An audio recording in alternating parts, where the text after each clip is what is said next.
오늘은 어버이 주일은 아닙니다.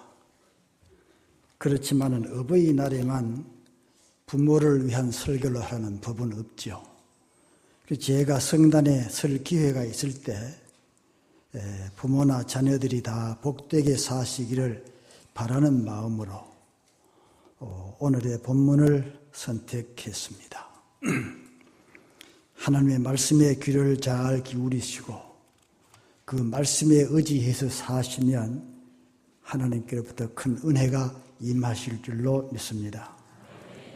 저는 말씀을 전달하는 배달부와 같은 사람입니다. 그래서 오늘 말씀을 들고 나왔습니다. 창세기 5장에 보면 아담은 930년 살았습니다.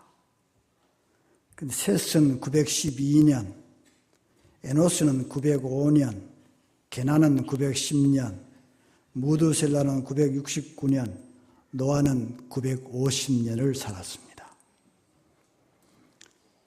이렇게 살았는데 900년 이상 살던 이런 인류가 노아 홍수 이후에는 수명이 급격히 줄어들었습니다. 낮아졌죠. 아르박사스는 438년을 살았고 벨렉은 329년, 스룩은 230년, 세월이 지나가면서 점점 낮아지죠.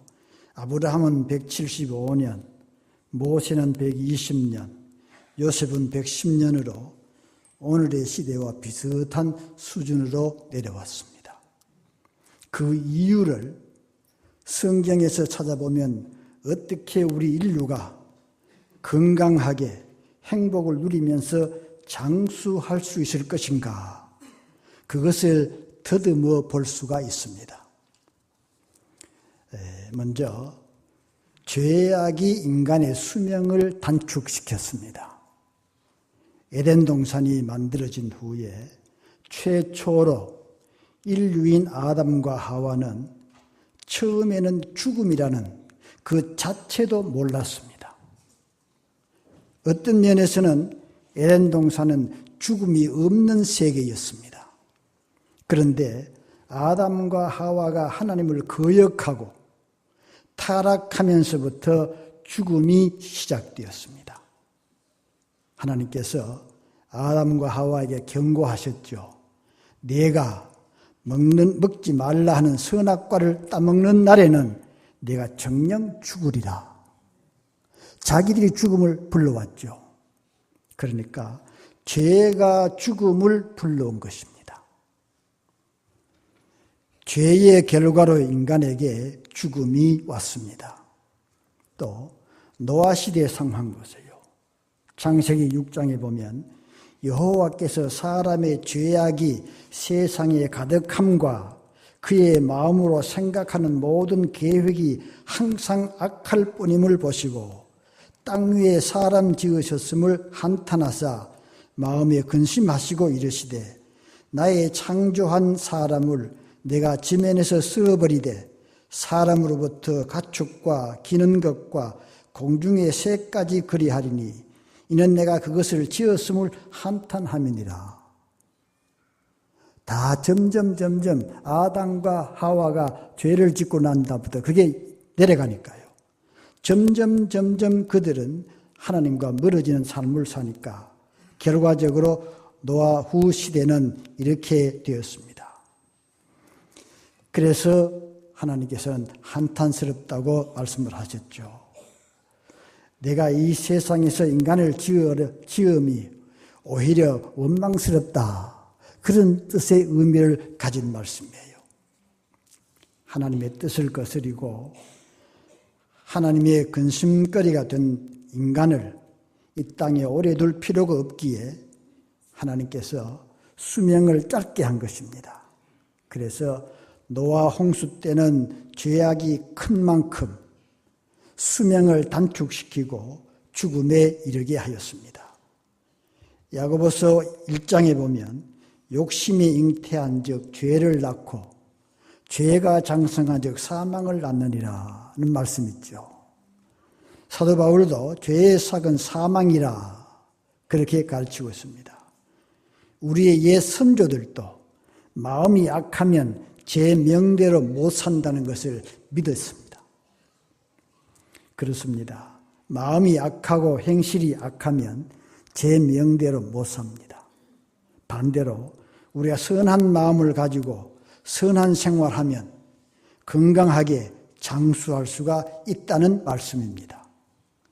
그 다음 인간은 육식을 하면서부터 수명이 급격히 낮아졌습니다. 단축됐죠. 인간은 원래 채식을 하면서 살도록 지음을 받았습니다. 하나님이 에덴 동산에서 아담과 하와를 지으신 다음에 두 가지 복을 주셨는데 하나는 생활 문제, 다른 하나는 식량 문제입니다.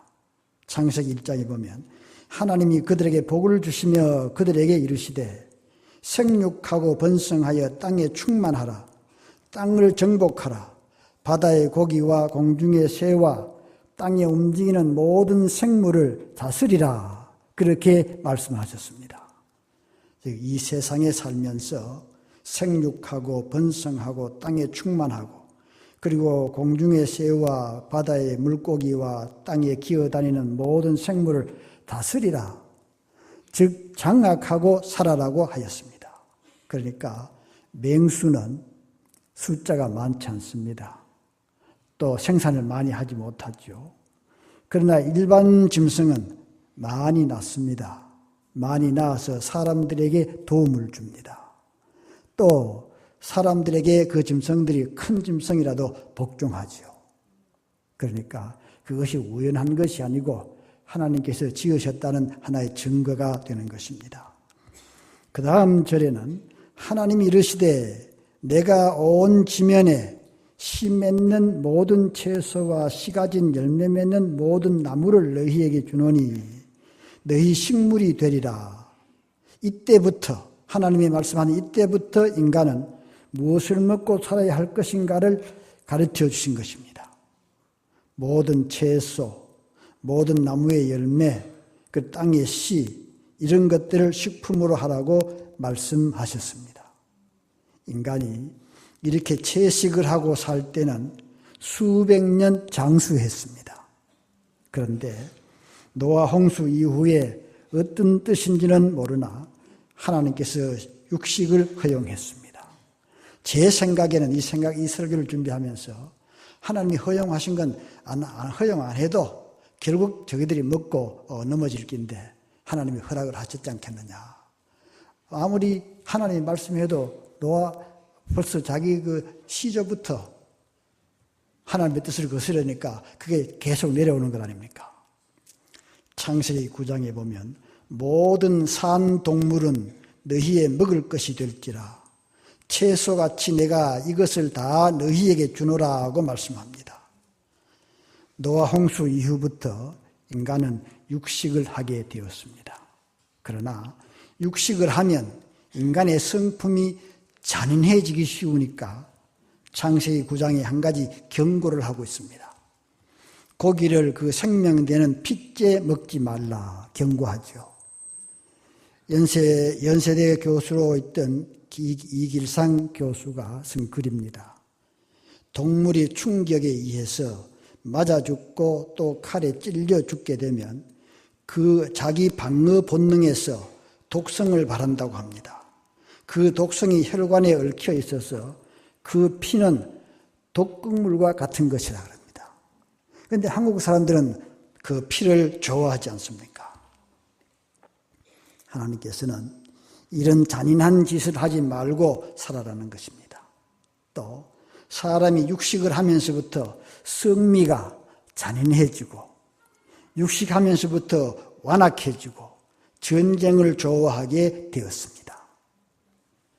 구소련 연방에 속했던 아제르바이잔이라는 나라에 이 말이 길어가지고 억지로 말합니다.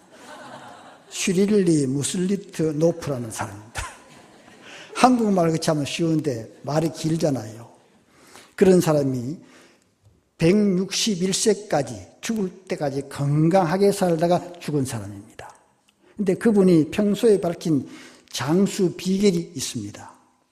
사람이 곡식을 위주로 먹되 꼭 곡식을 먹으라는 겁니다.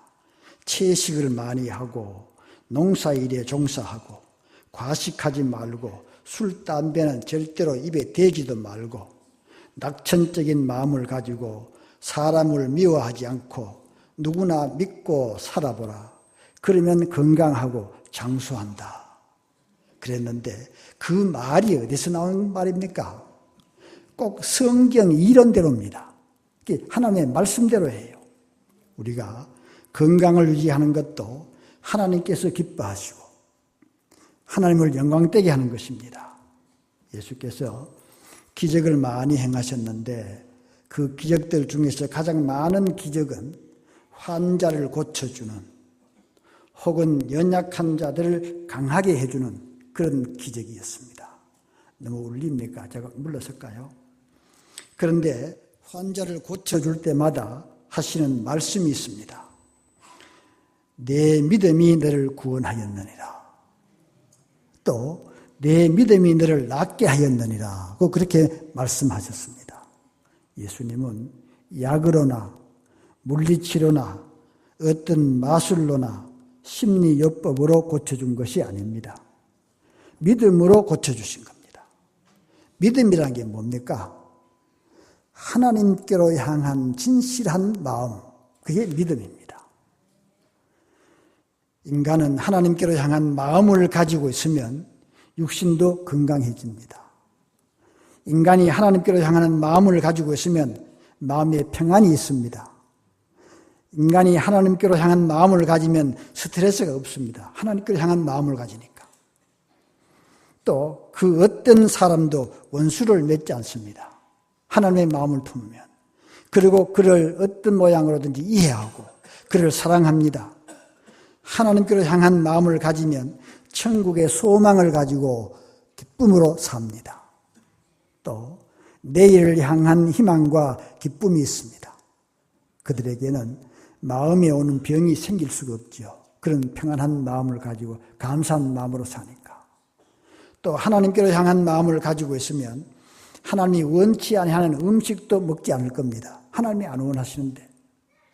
하나님께서 먹지 말라 한 것은 다 우리를 위해서 먹지 말라고 하셨죠. 하나님으로 향한 마음은 곧 믿음입니다. 믿음의 마음으로 살면, 진실된 믿음의 마음으로 살면 우리 인간의 마음과 육체를 건강하게 만들어 주시는 겁니다. 그 다음 부모에게 효도하는 것이 장수의 비결 중 하나입니다. 효도한다는 것은 단순히 윤리나 혹은 도덕적 인륜의 차원에서 설명하는 게 아닙니다. 성경입니다. 부모에게 효도함을 통해서 하나님께서는 오히려 그들에게, 효도하는 그들에게 복이 되게 하시고 그들을 강하게 해주시고 그들을 장수케 해주신다는 겁니다. 하나님이 이렇게 말씀입니다. 그것이 바로 성경이니까 우리가 마음에 새겨야 될 말씀이죠. 10계명 가운데 5번째 계명에서도 내 부모를 공경하라. 그리하면 내 하나님 여호와가 내게 준 땅에서 내 생명이 길리라. 생명이 길다 그랬습니다. 근데 여기에 생명이 길다는 것은 건강한 생명을 말합니다. 건강한 생명을 가지고 오래 산다는 걸 말합니다. 에베소서 6장에 보면 내 아버지와 어머니를 공경하라. 이것이 약속 있는 첫 계명이니 이로써 네가 잘되고 땅에서 장수하리라. 우리 젊은 분들 기억하셔야 됩니다. 내 아버지와 어머니를 공경하라. 이것이 약속 있는 첫 계명이라. 하나님의 계명입니다. 이것이 바로 하나님이 정해놓은 법입니다. 하나님이 원하신 뜻이라니까 이 뜻을 따라서 우리는 순종하고 살면 하나님께서 우리에게 은혜를 더하시고 우리에게 복도 더해 주시는 겁니다. 부모를 공경하라. 이 공경하라는 말이 히브리어 단어로는 카멜이라는 말인데 이 말에는 3가지 뜻이 있습니다. 하나는 공경한다는 게 존경하라는 겁니다. 존경한다는 것. 또 하나는 순종한다는 겁니다. 3번째는 기쁘게 해드린다는 겁니다. 기쁘게 한다는 겁니다. 그것이 바로 공경입니다. 우리가 부모를 공경하되 부모를 존경하는 마음으로 공경해야 됩니다. 자식들이 자기 부모를 존경하지 아니하고 경멸하면 다른 사람들은 더욱 그를 경멸히 할 것입니다. 부모님의 말씀이라면 딴 잔소리하지 말고, 노인들이니까 그런 소리 한다고 비방하지 말고, 부모님의 말씀이라면 무조건 순종하는 그런 자세를 가져야 됩니다. 그리고 또 하나는 부모의 마음을 미리 헤아릴 줄 알아야 됩니다. 꼭 무슨 말해야 되고 말하기 싫어 안 하면 안 하고 그게 아닙니다. 미리 헤아릴 줄 알고 이해할 줄 알고 기쁘게 해드림이 곧 공경하는 바른 자세입니다. 듣고만 치우라고 내가 얘기한 거 아닙니다. 마음에 새기셔야 됩니다. 이와 같이 하는 분들이 말씀대로 복을 받고 이 말씀대로 사는 사람들에게 건강이고 장수가 있다는 것이 성경 아닙니까? 부모와 자녀 관계에서 가장 어려운 관계는 뭐니 해도 시어머니와 며느리, 이 고부 관계인 것 같습니다. 우리나라에 내려오는 민요 중에 가장 많은 민요가 고된 시집살이에서 오는 며느리의 한을 노래하는 그런 민요들이 많습니다.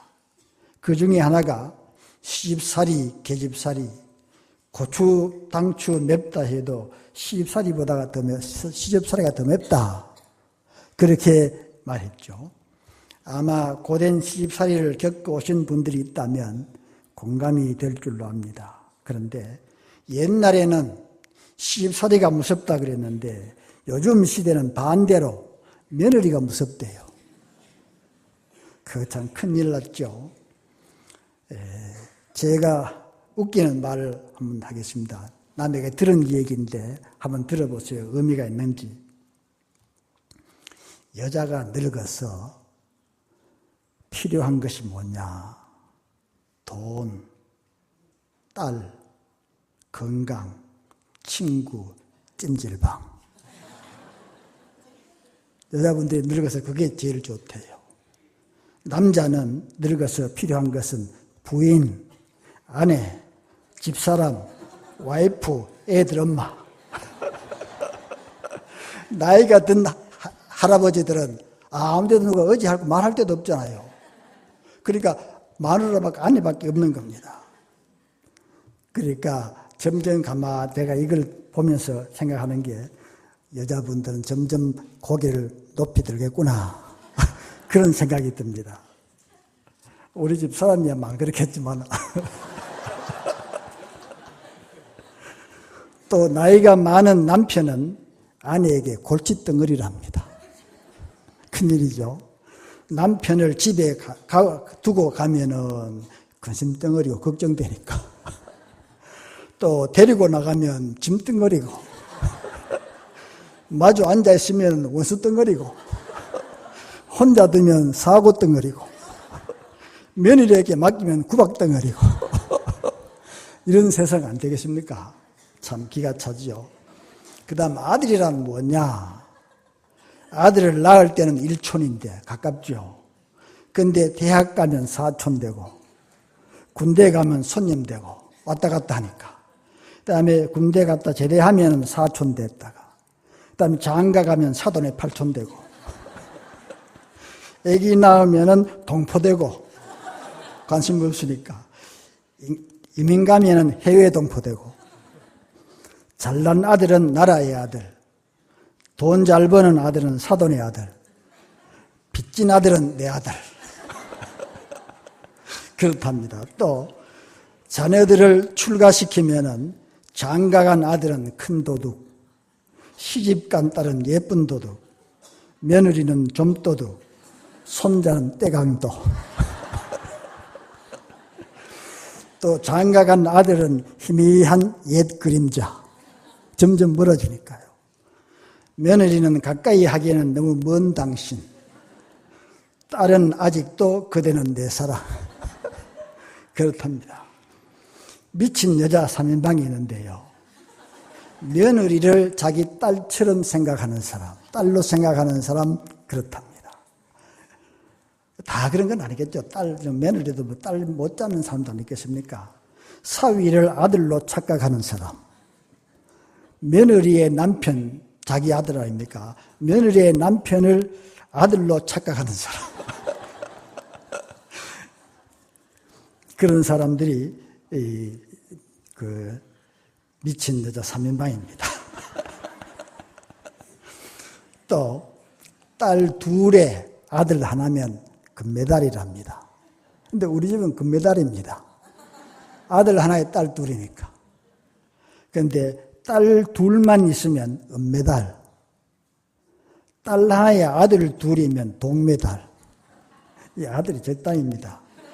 아들만 둘이면 목메달, 나무메달, 나무메달입니다. 그뿐 아니고 아들 둘을 둔 엄마는 이 집 저 집 떠밀려 다니다가 노상에서 죽고, 딸 둘을 둔 엄마는 해외 여행하다가 외국에서 죽고, 딸 하나 둔 엄마는 딸네 집 싱크대 밑에서 죽고, 아들 하나 둔 엄마는 요양원에서 죽는다고 합니다. 앞으로 점점 그런 세상이 안 되겠습니까? 또 자식들에게 재산 안 주면 맞아 죽고, 어서 그런 사람 있잖아요. 재산 반만 주면 쫄려 죽고, 재산 다 주면 그 엄마는 굶어 죽는데요. 참으로 점점 세상은 기가 차는 세상이 되어가고 있습니다. 지금의 세상은 참으로 마지막 시대라고 봅니다. 다른 말로 하면 막가는 시대입니다. 세상이 다 됐단 말이죠. 부모가 자식을 죽이고 자식이 부모를 죽이는 시대 아닙니까? 우리나라도 그런 사건들 많죠. 그러나 하나님을 믿는 사람들은 하나님의 말씀을 따라서 말씀에 의지해서 살아야 됩니다. 세상 사람들 하는 것 보고 배우면 여러분 하나님과는 상관없는 사람들이 되어버립니다. 예수께서 우리에게 가르쳐 주신 황금률이 있습니다. 대접을 받고자 하는 자는 먼저 대접을 하라. 받기를 원하지 말고 하면 또 돌아온다는 겁니다. 또 섬김을 받고자 하면 먼저 섬기는 자가 되라는 겁니다. 이런 자세로 고부간에 지낸다고 하면 얼마나 훈훈하겠습니까? 뿐만 아니라 젊은 부부나 노부부나 온 가족들이 이런 정신을 가져야 됩니다. 서로 상대를 위해주는 그런 자세가 되어야 합니다. 자기 중심으로만 살면 안 되죠. 그런데 요즘 전부 다 자기 중심입니다. 특별히 며느리 된 분들은 연로하신 부모님을 잘 섬기고, 이웃 노인들도 역시 하나님께서 하신 말씀대로 이웃 노인들도 존경하고 섬겨야 함이 예수 믿는 사람의 바른 자세입니다. 만약 하나님의 말씀을 저버리면 결국 그들에게 유익이 없습니다. 제가 지금 열심히 여러분에게 말씀드렸는데 이걸 여러분 무시하면 결국 여러분에게 유익이 없습니다. 그들이 늙으면, 결국 그런 사람들이 늙으면 구박을 더 받습니다. 왜 그런지 압니까? 심는 대로 거둡니다. 심는 대로 거두는 거예요.